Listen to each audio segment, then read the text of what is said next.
বাংলাদেশের ইতিহাসে একজন কুখ্যাত ব্যক্তির নাম হচ্ছে অ্যাডভোকেট কামরুল ইসলাম, যিনি সাবেক অবৈধ হাসিনার খাদ্যমন্ত্রীও ছিলেন। এই অভদ্রলোকের গতকালকে গ্রেপ্তার হওয়া এবং ছবি প্রকাশের পরে সারা বাংলাদেশের জনগণ আনন্দিত হয়েছেন, খুশি হয়েছেন। এই লোক সেই লোক, যেই লোক আপনারা জানেন যে 2013 সালে যে অন্যায়ভাবে মানুষদেরকে ফাঁসি দেওয়া হয়েছে, সেই সময় যেই সকল নাটের গুরুরা এই ফাঁসির কাজে সম্পৃক্ত ছিল তার মধ্যে এই কামরুল ইসলাম অন্যতম। কামরুলের সাথে একটা ঐতিহাসিক ভিডিও আছে মরহুম শহীদ সালাউদ্দিন কাদের চৌধুরীর। সালাউদ্দিন কাদের চৌধুরী ডাকতেছিলেন, ওই কামরুল্লাহ, ওই কামরুল্লাহ, এদিগায়, এরকম একটা শব্দচয়ন ছিল বাঘের বাচ্চার মতো। আজকে সেই সময় এই কামরুলদের দয়া হয় নাই, তারা সালাউদ্দিন কাদের চৌধুরী সহ এদেশের বাংলাদেশের সিংহভাগ আলেমদেরকে, একটা পার্টির বিশেষ ব্যক্তিদেরকে, আমির থেকে শুরু করে অন্য অন্য নেতাদেরকে ফাঁসির কাস্টে ঝুলিয়েছে। তো রাখে আল্লাহ মারেকে যে কথাটা আছে, আল্লাহ পাকের মেহেরবানি, সেই কামরুল গতকালকের গ্রেপ্তার হয়েছে। এবং আমরা এও দেখেছি গতকালকের সারা বাংলাদেশের যারা গ্রেপ্তার হওয়া ব্যক্তিদের মধ্য থেকে প্রায় 15-16 জনের মতো লোকজনকে ইতিমধ্যেই আন্তর্জাতিক আদালতে, ট্রাইব্যুনালে হাজির করা হয়েছে। সেই ট্রাইব্যুনালে তাদের বিচার কার্যক্রম শুরু হয়েছে। যদিও সেই বিচার কার্যক্রমে তাদের আগমন নিয়ে বিভিন্ন মন্তব্য আছে, কিন্তু আমি সে প্রসঙ্গ না গিয়ে যে প্রসঙ্গ বলতে চাই সেটা হচ্ছে, এই আদালত কিন্তু আওয়ামী লীগ তৈরি করেছিল। এই আদালত তারা মিথ্যা আদালত বানিয়েছিল, এই আদালতে তারা মিথ্যা ফাঁসি দিয়েছিল। আজ সেই আদালতেই সত্যবাদী মানুষগুলো ঐক্যবদ্ধ হয়ে সত্যের ভিত্তিতে ওদের বিচারের কাঠগড়ায় আনছে। ওরা কোনোদিন ভাবতেও পারে নাই, এমনকি 5ই আগস্ট সকালবেলাও ভাবতে পারে নাই যে ওরা আসলেই বাংলাদেশে এরকম একটা পরিস্থিতির মধ্যে সম্মুখীন হবে। সেই চিন্তা, সেই বোধ ওদের কখনোই ছিল না। ওরা ভাবতেও পারে নাই যে ওদেরকে আজকের এরকম কাঠগড়ায় আসতে হবে, ফাঁসির আসামি হতে হবে, কিংবা যাবজ্জীবন হতে হবে, কিংবা আজকের আদালত চত্বরে ওদের পাহারা দিতে হবে, হাজিরা দিতে হবে। এটাই আল্লাহর পক্ষ থেকে আমার জন্য জীবনের সবচেয়ে বড় নেয়ামত আমি মনে করি, যে আমি অন্তত দেখে গেলাম যারা ছাইদের মৃত্যুতে অট্টহাসি দিয়েছে, উল্লাস প্রকাশ করেছে, যেই আওয়ামী লীগ জানাজা পর্যন্ত জামাতের নেতাদের দিতে দেয়নি, সাকা চৌধুরীর কবরের উপরে উল্লাস করেছে, ভাঙতে গিয়েছে ছাত্রলীগের নেতারা। তো সেই জায়গায় তাদেরকে যে অন্ততপক্ষে আমার চোখের সামনে বিচারিক আদালতের সামনে উপস্থিত করা হয়েছে, এর চেয়ে বড় প্রাপ্তি আর কিছুই নাই জীবনের।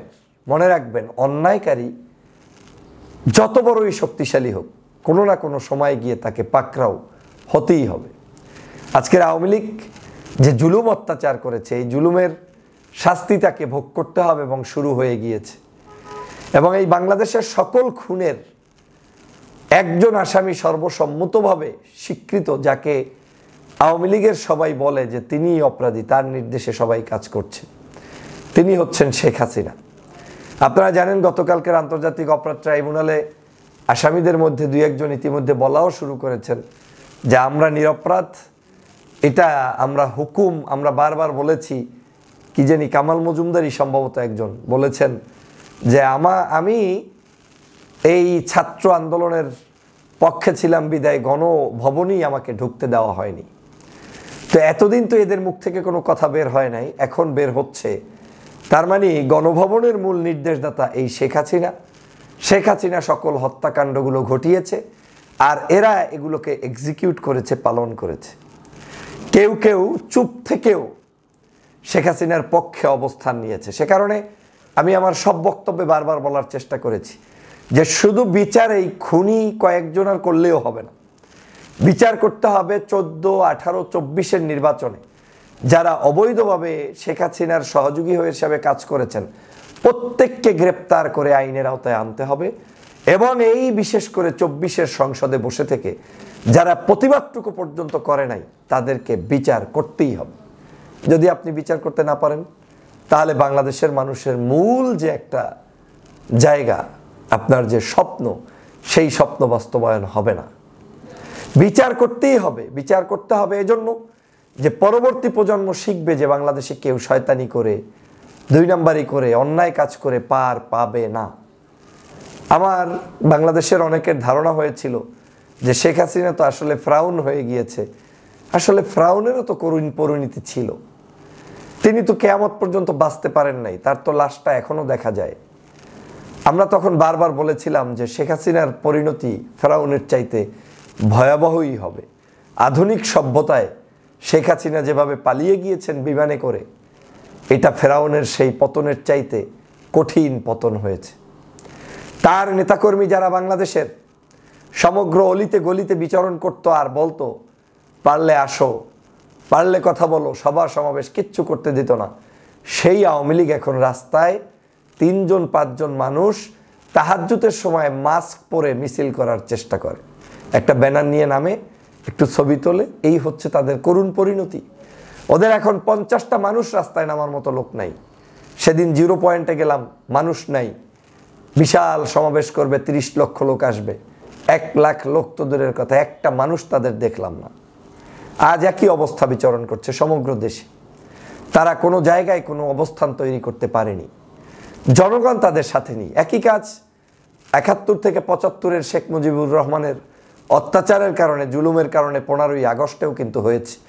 যদিও সেই আগস্ট হত্যাকাণ্ডের আমি সমর্থন কোনোভাবে করতে পারি না, যে কোনো মানুষের আইনের কাছে বিচার হওয়া উচিত, কিন্তু আওয়ামী লীগের লোকেরাই অতি উৎসাহী, লোভে পড়ে সেই খন্দকার মোশতাকরা, যারা আওয়ামী লীগের প্রেতাত্মা দালাল, আওয়ামী লীগের খেয়েছে পড়েছে, তারাই তাকে হত্যা করেছে। কেন করেছে? এজন্যই করেছে, তখন শাসন ব্যবস্থা শেখ হাসিনার দিকে তাকালে বুঝবেন যে কি ভয়াবহ ছিল। আজকের সে কারণে এই যে বিচার প্রক্রিয়াটা শুরু হলো, এটা অনেকেই কল্পনা করতে পারেন নাই, কিন্তু আমি সরকারকে ধন্যবাদ জানাই, ট্রাইব্যুনালকে ধন্যবাদ জানাই, এবং আমি দেশবাসীকে অনুরোধ জানাই আমাদেরকে এই বিচার প্রক্রিয়া এগিয়ে নিয়ে যেতে হবে, সহযোগিতা করতে হবে, এবং এই বিচার প্রক্রিয়া কোনো অবস্থায় বাধাগ্রস্ত হতে না পারে সেজন্য আমাদেরকে সোচ্চার থাকতে হবে, কথা বলতে হবে, আন্দোলন করতে হবে। কারণ একটি গোষ্ঠী যে কোনো মূল্যে চাচ্ছে শেখ হাসিনার এই বিচার যাতে ব্যাহত হয়, কোনো অবস্থায় যাতে বিচার প্রক্রিয়া না হয়, বিচারটা যাতে শেষ হয়ে যায়, কিন্তু আমরা সেই সুযোগ হতে দিব না। আমরা বাংলাদেশে সত্যিকার একটি দেশ এগিয়ে নিয়ে যেতে চাই, আর এই দেশকে এগিয়ে নিয়ে যেতে হলে আমাদেরকে এদের বিচার করেই তারপরে দেশকে এগিয়ে নিয়ে যেতে হবে। পাশাপাশি আমি আওয়ামী লীগকে নিষিদ্ধ করার আহ্বান জানাই, আওয়ামী লীগের সকল অঙ্গ সংগঠনকে নিষিদ্ধ করার আহ্বান জানাই। সরকারের কাছে অনুরোধ থাকবে, আপনারা ডানে বায়ে সামনে পিছে না তাকিয়ে আপনারা আল্লাহর উপর ভরসা করে সৎ পথে আওয়ামী লীগের সকল অত্যাচারের জবাব দিয়ে যান। জনগণ আজ হোক কাল হোক আপনাদের কৃতিত্বের কথা স্বীকার করবে। কিন্তু আপনারা যদি পিছপা হন, তাহলে এই বাংলাদেশে কেউ এই আওয়ামী লীগের বিচার আর করতে পারবে বলে মনে হচ্ছে না।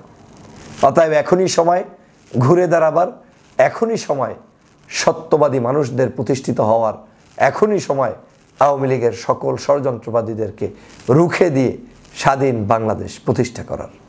সবাইকে ধন্যবাদ।